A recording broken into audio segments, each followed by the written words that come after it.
மிக முக்கியமான கவர்ச்சி நடிகைகள் அப்படின்னு எடுத்துக்கிட்டீங்கன்னா மிக முக்கியமானவர் நம்ம நக்மா அவர்கள். அவர்களை பத்தி ஒரு சிறு குறிப்பு நம்ம கேட்போம். வாங்க, நம்ம சேனலை லைக் பண்ணுங்க, கமெண்ட் பண்ணுங்க, ஷேர் பண்ணுங்க, சப்ஸ்கிரைப் பண்ணுங்க. குஜராத் மாநிலத்தில் அரவிந்த் மொரார்ஜி ஷாமா காசி அப்படிங்கிற முஸ்லீம் குடும்பத்தில் பிறந்தவங்க தான் நம்ம நக்மா அவர்கள். நக்மா சிறு வயசுலேருந்தே சினிமா மேல மோகம் அதிகமாக கொண்டவங்க. அதன்படி அவங்க அப்பா அம்மா ரெண்டு பேரும் கருத்து வேறுபாடுனால பிரிஞ்சிடறாங்க. பிரிஞ்ச உடனே அவர் பெரிய ஒரு தொழிலதிபர், யார் அரவிந்த் மொரார்ஜி. ஆனா இவங்க ரெண்டு பேரும் பிரிஞ்சிட்டாங்க. பிரிஞ்ச உடனே இவங்க அம்மா இரண்டாவது திருமணமா சந்தர் சதானா அப்படிங்கிற ஒரு பட தயாரிப்பாளரை மேரேஜ் பண்ணிக்கிறாங்க. மேரேஜ் பண்ணோடனே அவங்களுக்கு 3 குழந்தைகள் பிறகுது. 3 குழந்தைகள் யாருன்னா ஜோதிகா, ராதிகா, சூரஜ் அப்படிங்கிற 3 குழந்தைகள் பிறக்கிறாங்க. அந்த 3 பேரும், ஜோதிகா யாருன்னு உங்களுக்கு தெரியும். ஜோதிகா சிவகுமாருடைய மருமகள், அதாவது சூர்யாவுடைய மனைவி.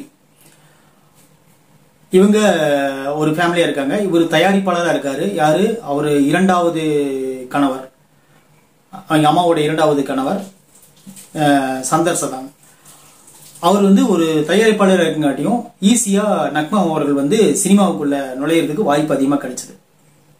அது எப்படின்னா, முதல் படமே சல்மான் கான் அவரோட பாகி அப்படிங்கிற படத்துல நடிக்கிறாங்க. அந்த படம் பிளாக் பஸ்டர் ஹிட். அந்த படத்துல ஒரு கதை என்னன்னா, அதாவது விபசார விடுதிக்குள்ள விருப்பமே இல்லாத போற ஹீரோ அங்க மாட்டிக்கிட்டு இருக்கிற நம்ம ஹீரோயினிய வர்ஜின் தன்மையோட அங்கிருந்து காப்பாத்தி வெளியே கொண்டு அவரை மேரேஜ் பண்ணிக்கிறது தான் கதை. இந்த மாதிரி ஸ்டோரியில நடிக்க வச்சாங்க. அந்த ஸ்டோரியில நீங்க பாத்தீங்கன்னா நம்ம இளையராஜா சாருடைய சாங் எல்லாம் அங்க ரீமேக் பண்ணி போட்டு, ராஜா ராஜாதி ராஜேந்திர ராஜா அந்த சாங்கும், அப்புறம் கேளடி கண்மணி பாடகன் சங்கதி அந்த பாட்டெல்லாம் இணைஞ்சு போட்டு அந்த படத்தை அங்க பிளாக் பஸ்டர் கொடுத்துட்டாங்க. அதுக்கப்புறம் அங்கிருந்து வெளியே வந்தாங்க. அந்த படம் பிளாக் பஸ்டர் ஆனோடனே பேர் அதிகமாக வந்துடுச்சு. பேர் அதிகமாக வந்தோடனே அங்கிருந்து வெளியே வராங்க. வெளியே வந்துட்டு உடனே போய் ஆந்திராவில் நம்ம சிரஞ்சீவியோட ஒரு படம் பண்றாங்க. 2வது படம் கரணமகுடு அப்படிங்கிற படம் பண்றாங்க. அது நம்ம சூப்பர் ஸ்டார் ரஜினிகாந்த் அவர்கள் நடிச்ச மன்னன் திரைப்படத்தினோட தழுவல். செம ஹிட் ஆயிருது. அங்கேயும் விநியோகஸ்தர் இல்ல, நான் நீன்னு போட்டி போடுறாங்க. நாகார்ஜுனா, சிரஞ்சீவி அப்படின்னு சொல்லிட்டு நல்லா ஃபுல் கிளாமரை இறக்கி விட்டு ஃபுல்லா ரசிகர்களை கவர்ந்துடுறாங்க நம்ம நக்மா அவர்கள். அதுக்கு மேல தமிழ்ல அவருடைய பார்வை யார் மேல படுதுன்னா, டைரக்டர் சங்கர் அவர் மேல படுது. சங்கர் பிரம்மாண்டமான இயக்குனர். அவர் யோசிக்கிறாரு, தன்னுடைய படமான காதலன் படத்துல நக்மாவை தான் நடிக்க வைக்கணும் அப்படின்னு சொல்லிட்டு கூப்பிடுறாரு. கூப்பிட்டோன்னே, இது பட்ஜெட் அதிகமா இருக்கு, இந்த படத்துல நீங்க தான் நடிச்சாகணும் அப்படின்னு சொல்லிட்டு கூப்பிட்டோன்னே நக்மா அவர்கள் அந்த படத்துல நடிச்சு கொடுக்குறாங்க. அந்த படம் சூப்பர் டூப்பர் ஹிட் ஆயிருது. இதை பார்த்த உடனே நக்மானோட புகழ் உச்சிக்கு போயிடுறாங்க. டாப் 1 ஹீரோயினியா போயிடுறாங்க. போன உடனே சூப்பர் ஸ்டார் ரஜினிகாந்த் அவர்கள் என்ன பண்றாருன்னா, நக்மாவை நம்ம இது ஒரு படத்துல ஹீரோயினியா போடணும் அப்படின்னு சொல்லிட்டு, அடுத்ததா நம்ம சுரேஷ் கிருஷ்ணா டைரக்ஷன்ல வெளிவந்த பாஷா படத்துல நம்ம நக்மாவை கூப்பிட்டு இந்த படத்துல நீங்க நடிக்கணும் அப்படின்னு சொல்லி கேட்டுக்கிட்டாங்க. கேட்ட உடனே முதல் படம் சங்கர் படம், 2வது சூப்பர் ஸ்டார் படம். அப்படிங்கும்போது ரொம்ப ஆர்வமா அந்த படத்தை ஏத்துக்கிறாங்க. அந்த படம் என்ன ஹிட் ஆச்சுன்னு உங்களுக்கே தெரியும். அது சூப்பர் டூப்பர் பிளாக் பஸ்டர். அது சூப்பர் ஸ்டாரோட வாழ்க்கையில மிக முக்கியமான படங்கள்ல ஒன்றும் பாஷா. அந்த படம் பயங்கர ஹிட் ஆக மாட்டியும் அவங்கள வச்சு படம் பண்றதுக்கு நான் நீன்னு போட்டி போடுறாங்க. அதுல பாட்டெல்லாம் உங்களுக்கே தெரியும். சூப்பர் பாட்டு இருக்கும். எல்லா பாட்டுமே ஹிட்டு தான். அடுத்தது உடனே உள்ளத்தை அளித்தா படத்துக்கு நம்ம சுந்தர் சி நக்மாவை போய் கேட்கிறாரு, நம்ம படத்துக்கு நீங்க தான் நடிக்கணும் அப்படின்னு சொன்னோடனே, கால் ஷீட் இல்லாத காரணத்தினால நம்ம ரம்பாவை அந்த படத்துல ஹீரோயினியா போடுறாங்க.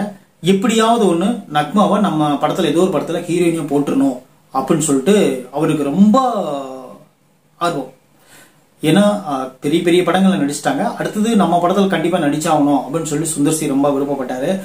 அதன்படி சுந்தர் சிக்கு 2 படங்கள் நக்மா நடிச்சு கொடுத்தாங்க. ஒன்று மேட்டுக்குடி, ஒன்று ஜானகிராமன். 2 படமுமே சூப்பர் டூப்பர் ஹிட் தான், நல்ல வந்துச்சு. அடுத்தது நம்ம சரத்குமார் அவர்கள் வந்து நக்மாவுடைய தீவிர ஃபேன் ஆயிட்டாரு.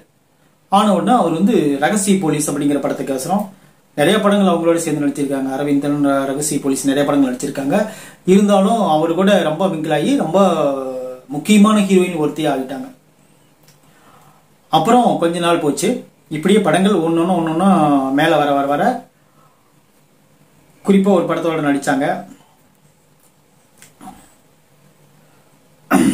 அப்புறம் மறுபடியும் நாகார்ஜுனாவோட தெலுங்குக்கு ஒரு படம் போனாங்க. அது என்ன படம்னா கில்லர் கிரிமினல் அப்படின்னு சொல்லிட்டு ஒரு படத்துல போய் நடிக்கிறாங்க. அந்த படம் வந்து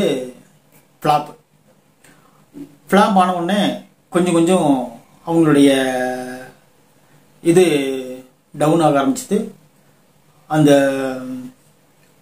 மார்க்கெட் டவுன் ஆக ஆரம்பிச்சது. உடனே அவர் அடுத்தடுத்து தோல்வி படங்களா வந்துட்டு இருந்துச்சு. அடுத்தது அரவிந்தன் படமும் மாஸ் தோல்வி. அப்புறம் கொஞ்சம் கொஞ்சம் அப்பப்பா கொஞ்சம் தலை கட்டிட்டு இருந்தாங்க. தலை கட்டிட்டு இருக்கும்போது பாக்கியராஜ் சார் கூப்பிட்டு வாய்ப்பு தரேன் அப்படின்னு சொல்லிட்டு வேட்டியை மடிச்சு கட்டுன்னு ஒரு படத்துல நடிக்க வச்சு மொத்த சோழி முடிச்சு விட்டாரு. அப்புறம் அவ்வளவுதான், அது டோட்டல் டவுன் ஆயிடுச்சு. நக்மாங்கிற பேரு சினிஃபீல்ட் இருந்து எடுக்கிற மாதிரி ஆயிடுச்சு.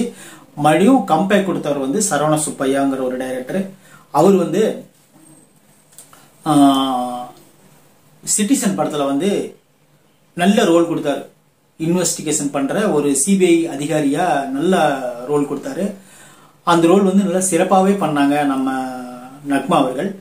ஆனா படம் வெளியே வந்த உடனே நக்மானுடைய குரல் வந்து ஆம்பளை குரல் மாதிரி இருக்கு அப்படின்னு சொல்லிட்டு நிறைய பேர் கமெண்ட் பண்ண ஆரம்பிச்சாங்க. நிறைய பேர் கெத்தா இருக்குன்னு சொன்னாங்க. அந்த குரலே அவங்க கவர்ச்சி வந்து மாத்திருச்சு. இவங்க இனிமேல் இந்த மாதிரி ரோல் தான் கரெக்டா இருப்பாங்க அப்படின்னு சொல்லிட்டு முத்திரை குத்திட்டாங்க. நம்ம சிட்டிசன் படத்துக்கு முன்னாடி வரலுமே நக்மாவுக்கு குரல் கொடுத்தவங்க வந்து நடிகை சரிதா அவர்கள் தான் அவங்களுக்கு குரல் கொடுத்தாங்க. இந்த கட்ட குரல் கொடுத்தது வந்து அதுவும் ஒரு கவர்ச்சி நடிகை தான். அவங்க யாருன்னா நம்ம அனுராதா அவர்கள். அதனாலதான் அவங்க கட்ட குரல் கொடுத்தனால அவங்க கவர்ச்சி போய் இந்த மாதிரி கேரக்டர் தான் அவங்களுக்கு செட் ஆகும்னு சொல்லி சினிமா உலகம் அவளை தள்ளி வச்சிருன்னு சொல்லி என்னோட பொதுப்படையான கருத்து. நீங்க தப்பா நினைச்சுக்காதீங்க. தேங்க்யூ. நக்மாவை பத்தி தெரிஞ்சதை நான் சொல்லிட்டேன். தேங்க்யூ.